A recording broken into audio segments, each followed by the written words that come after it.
ఆ పక్కనున్న ఆయన దగ్గర మాట్లాడి చెప్పిండు, పల్లరాజరెడ్డి బొచ్చు కుక్క లాంటివాడు మొత్తం అని చెప్పేసి మాట్లాడాడు. అవును, నేను కుక్కనే, డౌట్ ఏం లేదు.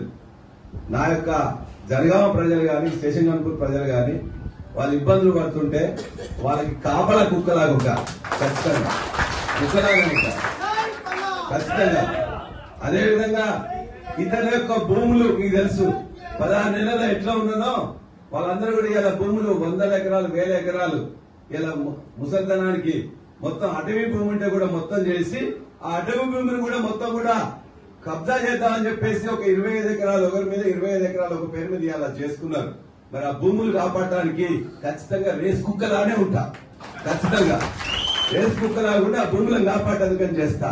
నేను బొచ్చు కుక్కని కావచ్చు, రేస్ కుక్కని కావచ్చు, విశ్వాసం ఉన్న కేసీఆర్ గారికి బీఆర్ఎస్ పార్టీకి విశ్వాసం ఉండే కుక్కనే ఖచ్చితంగా.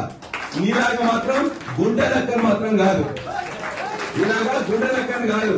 ఖచ్చితంగా ఆ కుక్కకుండే విశ్వాసం ఉన్నది, ప్రజలను కాపాడుకునే కాపల కుక్క లక్షణాలు ఉన్నాయి, నిన్ను ఎదిరించే రేస్ కుక్క లక్షణాలు ఉన్నాయి. నీలాగా గుండె నక్కలాగా మాత్రం ఉండదని చెప్పి ఖచ్చితంగా తెలియజేస్తున్నా. నన్ను విమర్శించిన వాళ్ళను లేదా వాడినేదో బాగుందని చెప్పేసి ఎవరు ఏం చేస్తుండ్రో మొత్తం ఇక్కడ ప్రజా